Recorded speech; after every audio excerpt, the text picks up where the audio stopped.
Om Swastiastu ya. Ya, siapa itu yang namanya Saudara Empat ya?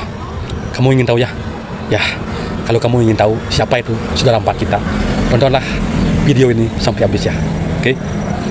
Nah, kalau Saudara Empat kita, siapa itu ya?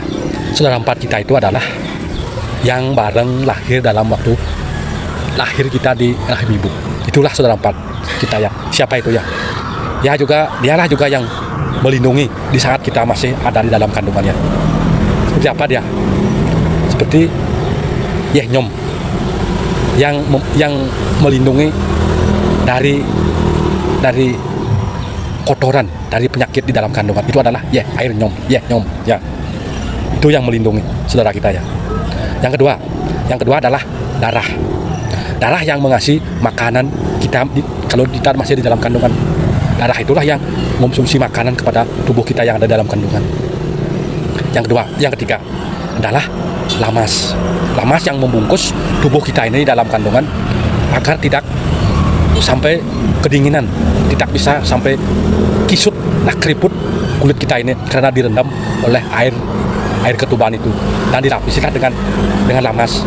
Nah, itulah fungsinya, artinya dengan lamas itulah untuk melindungi tubuh kita di dalam kandungan. Coba kalau kita direndam sampai 9 bulan di air, apakah kulit kita tidak keriput, tidak akan kram? Nah, seperti itulah lamas itu melindungi tubuh kita ya. Yang terakhir, yang keempat, itu adalah ari-ari yang membungkus tubuh kita di dalam kandungan agar kita bisa selamat di dalam kandungan, dan dibungkuslah dengan ari-ari yang dinamakan ari-ari. Nah, itulah yang melindungi tubuh kita di dalam kandungan. Bayangkan itu 9 bulan di dalam kandungan. Kalau tidak ada yang melindungi, tidak dilindungi oleh Saudara Empat kita, apakah kita bisa selamat, bisa sampai sekarang ini ya? Setelah waktunya kita lahir, ya kita juga dibantu oleh Saudara Empat kita ya, yang itu lamas, ari-ari, darah, dan air ketuban. Nah, itulah yang membantu juga.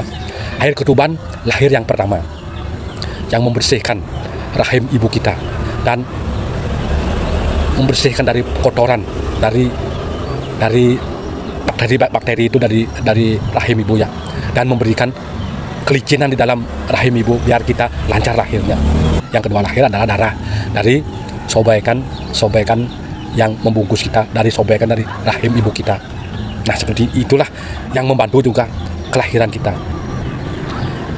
Yang ketiga adalah lamas yang membungkus kita pada waktu lahir. Nah, setelah kita lahir, lamas itu dikelupas lah, atau di tali pusar itu digedap, atau lamas tali pusar itu sama diputuslah tali pusar itu. Nah, seperti itulah lamas juga melindungi kita dalam suatu kelahiran, kita bisa lancar lahirnya. Dan terakhir yaitu adalah hari-hari. Hari-hari itu terakhir yang lahirnya itu yang membungkus badan kita. Nah, setelah semuanya itulah adalah Saudara Empat kita. Yang pertama air ketuban, darah, lamas atau tali pusat, dan terakhir daya hari-hari, adi-hari. Nah, ini adi-hari yang terakhir lahir. Nah, setelah lahir semuanya itu, nah lalu dibungkuslah semuanya itu, lalu dijemplungkan di dalam kendi ya, atau kalau di Bali itu bungkak.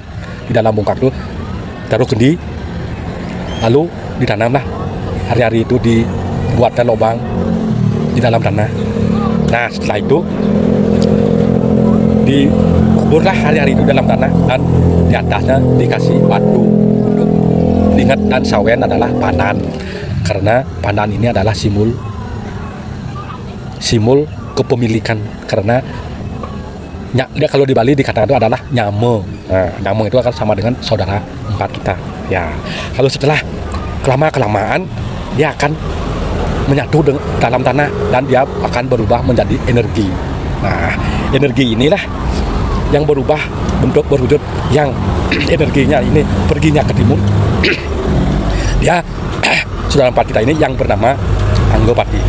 Nah, itu energi yang perginya ke selatan itu adalah Rajapati. Nah, benar, Rajapati. Yang perginya ke barat itu adalah Banaspati.